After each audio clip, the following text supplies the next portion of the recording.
An increased presence of women soldiers among the local population can send a positive signal to local residents. It demonstrated that peacekeepers are there to assist their country rather than being perceived as invaders.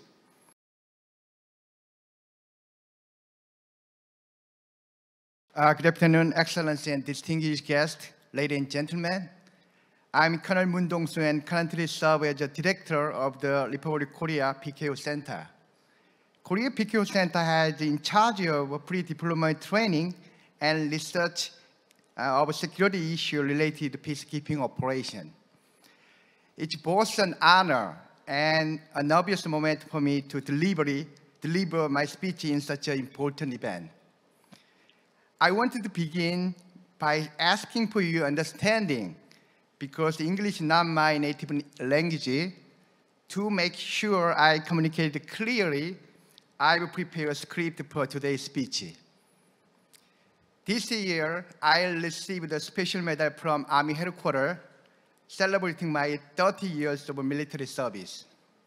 My journey as a military officer started when I accompanied a high school friend to the Korean Military Academy to obtain an application for admission 30 years ago.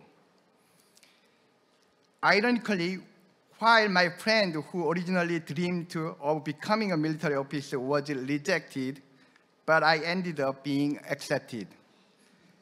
Since then, I have spent 30 years in military uniform until now. I will introduce my military career briefly. I began my career as a second lieutenant in the Army, serving with one of the Airborne Special Forces Brigade. During that time, the Republic of Korea military was sending a battalion from the Special Warfare Command to East Timor on a rotational basis. My battalion was selected for deployment, and I went to East Timor with my team. That was my first UN mission.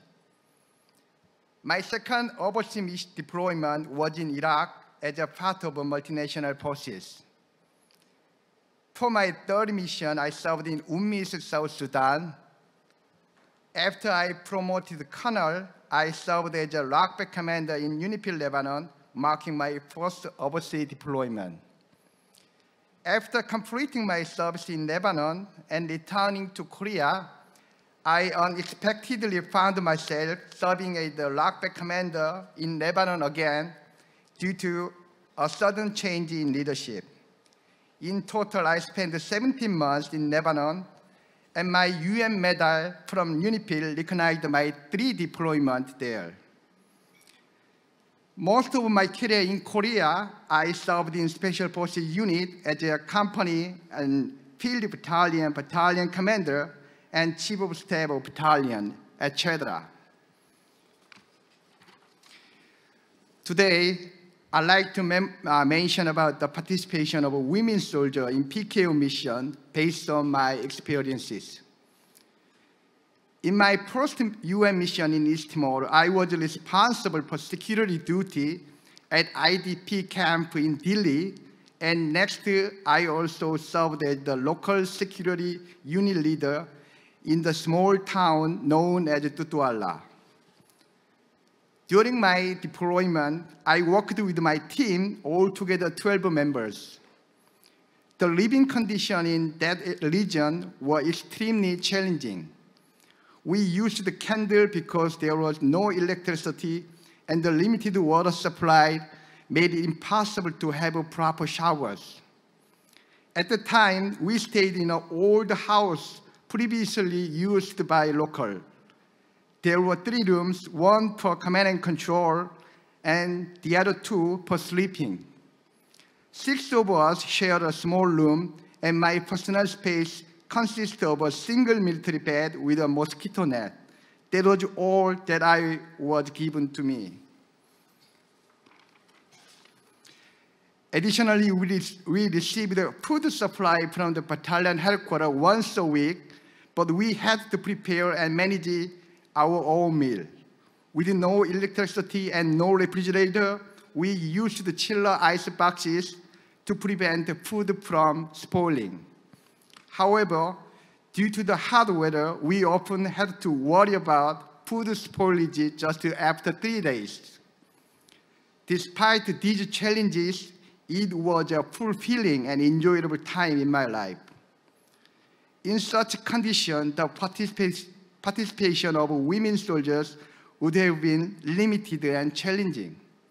Therefore, I believe that only a very small number of women soldiers from contributing countries would have been deployed to such a location. Fortunately, living conditions in UN missions have greatly improved.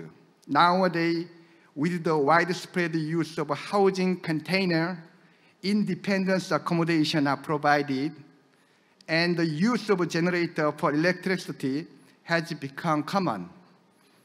These improvements have significantly enhanced the quality of life for soldiers stationed in these mission areas. When I served in Lebanon as a battalion commander, I had the opportunity to work with approximately 20 Korean women soldiers. During my time in Lebanon, I encountered a situation where UNIFIL required all TCCs to deploy a certain percentage of women soldiers, especially minimum 10% of the deployed personnel.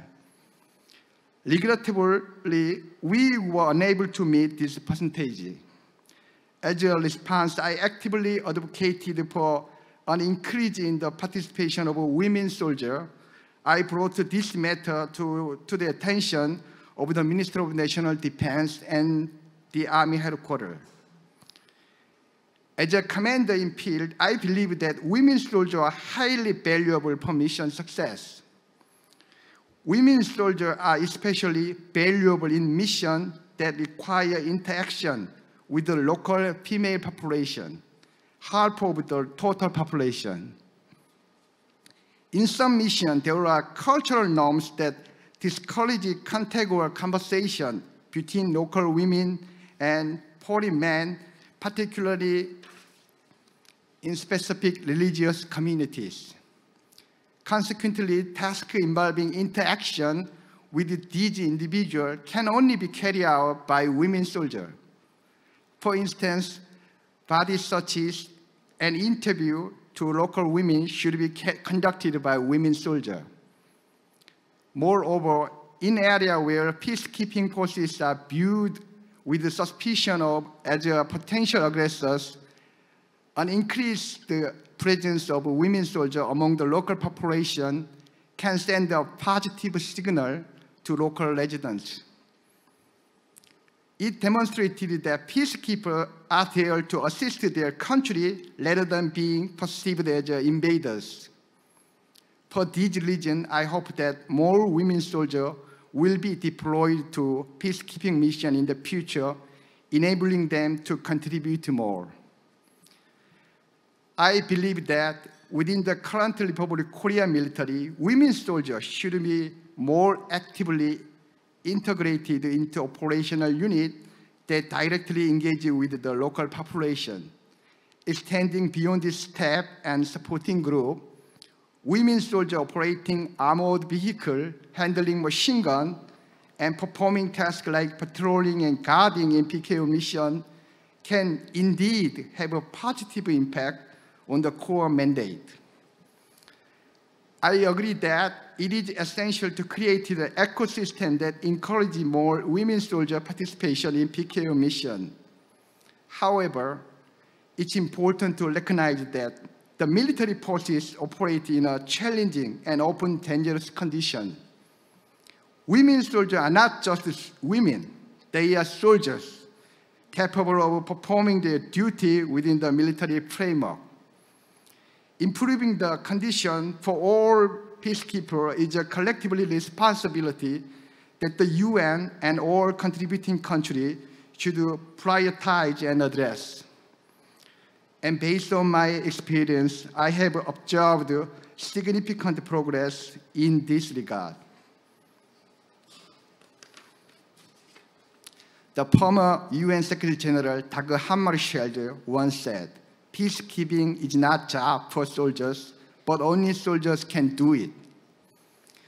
I understand he's saying to mean that peacekeeping is fundamentally distinct from the role of combatants who traditionally engaged in offensive and defensive combat action on the field.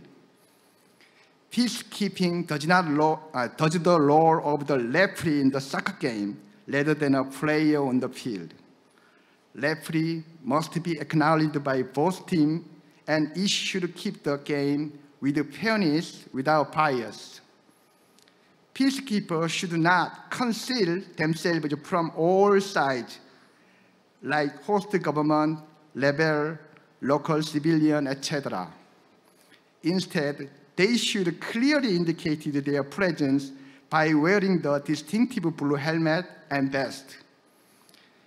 Peacekeeping mission areas are relatively dangerous and filled with numerous variables.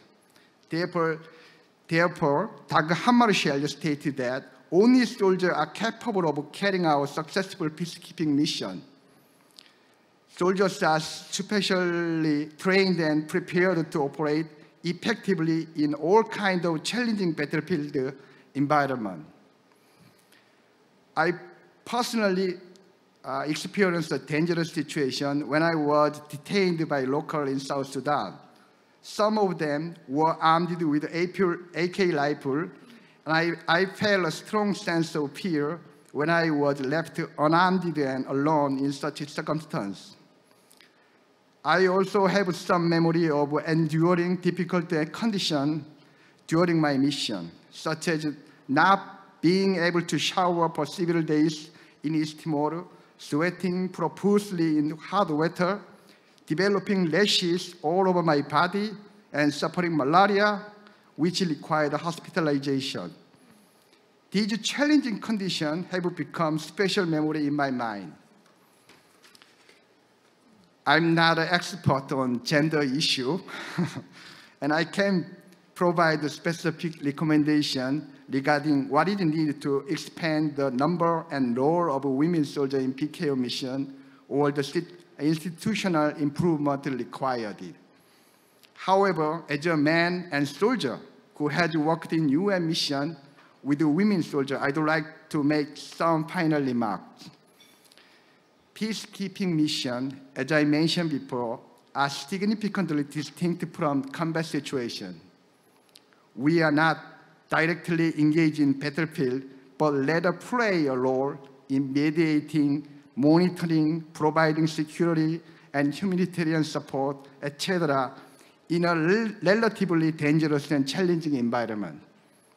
I think that women soldiers are particularly well suited for these tasks, and local community often prefer having women soldiers on the ground.